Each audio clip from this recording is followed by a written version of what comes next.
तीर से काम करना तबीयत तरतीबा करते हैं, जिसकी वजह से आपको ड्राइंग समझ नहीं आती। ये घर जाके बार बार प्रैक्टिस किया करें, ये तारें कैसी हैं, आप तैयारी करके नहीं आते, जिसकी वजह से प्रॉब्लम आती है आपको, फिर आगे भी प्रॉब्लम रहेगी।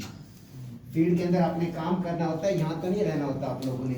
हर चीज़ को क्लियर करें कि हाँ ये तार कैसे जा रही है, थर्मोस्टेट स्विच में क्या रोल अदा कर रही है, ये तार अगर डेड होगी तो मेरे पास क्या रिजल्ट आएगा। ये घर जाके सारी चीज़ें सोचनी होती, यहाँ नहीं सोचनी होती। ये तो प्रोजेक्ट है, अपने मुकम्मल कर रहे हैं।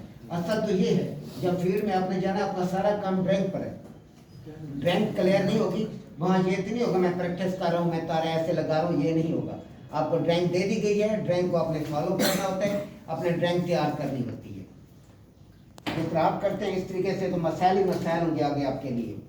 अब आपने मेन की तार ली, सिलेक्टर स्विच में आपने हमेशा मेन सिलेक्टर स्विच में देनी है। कोई भी एसी होगा वो 1 टन का है, 1.5 टन का है, 2 टन का, आपकी मेन सिलेक्टर स्विच में जाएगी।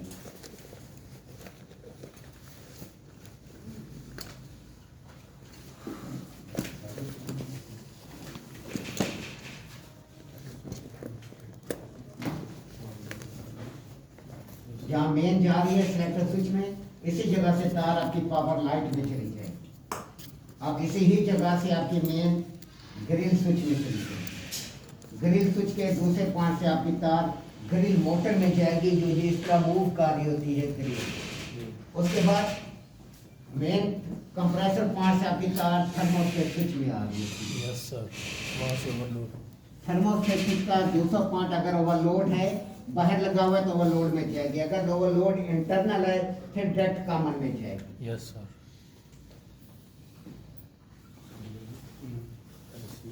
फिर मोटर की जो स्पीड है, स्पीडों को स्पीडों के साथ मिला देना है। ये आपको मैं समझा चुका हूँ सिलेक्टर स्विच के अंदर।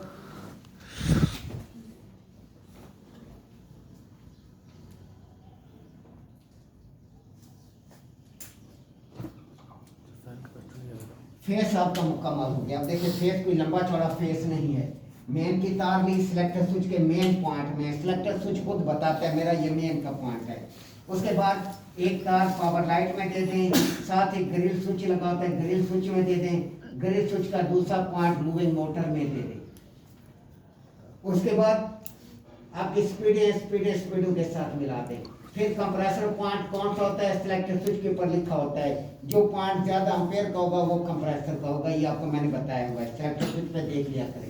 यहाँ से तार थर्मोस्टेट स्विच में आती है, थर्मोस्टेट स्विच का दूसरा पॉइंट ओवरलोड कॉमन मिला गया। अगर ओवरलोड इंटरनल है तो फिर बाहर आएगा। 1 टन का एसी विंडो है या स्टिपलेट है, ओवरलोड बाहर होता है। 1.5 टन से ज्यादातर इंटरनल ओवरलोड होते हैं। अब आ गया रनिंग कैपेसिटर के बजाय कंबाइंड कैपेसिटर। अब इसके अंदर क्या पॉइंट आ गया, सेंटर वाला पॉइंट कॉमन पॉइंट आपके पास आ गया।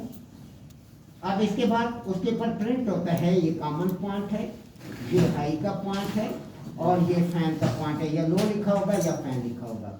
एक और ऑप्शन देते हैं इसके ऊपर, कॉमन का पॉइंट, हाई का पॉइंट, 1 नंबर पॉइंट और 2 नंबर। 3 ऑप्शन देते हैं कंबाइन कैपेसिटर के ऊपर। और ऑप्शन देता है बॉडी प्रिंट होता है, हाई, कॉमन, लो। ज्यादा एम्पेयर का पॉइंट कंप्रेसर में, कम एम्पेयर का पॉइंट फैन में, हाई ज्यादा एम्पेयर, यहाँ पे लिखा होगा फैन। फैन जहाँ भी लो लिखा है, फैन लिखा है, यह 2 नंबर, ये पॉइंट फैन की स्टार्टिंग में जाएगा, रनिंग में नहीं जाएगा। ये पॉइंट फैन की स्टार्टिंग में जाएगा। अब देखिए मैं न्यूट्रल देने लगा हूँ। कंबाइंड कैपेसिटर के काम इसी ही पॉइंट से तार मोटर की रनिंग में जाएगी और आपकी कंप्रेसर के रनिंग में जाएगी। हमेशा मेन से तार रनिंग में जाती है, बस इतना ध्यान में रखें।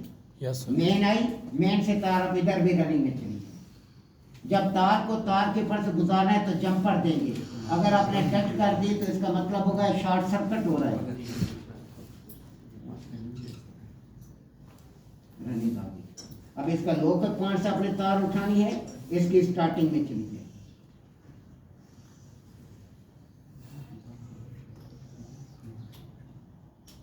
ये अब इसके बाद कॉमन आपकी रनिंग में चली गई और मोटर की रनिंग में चली गई।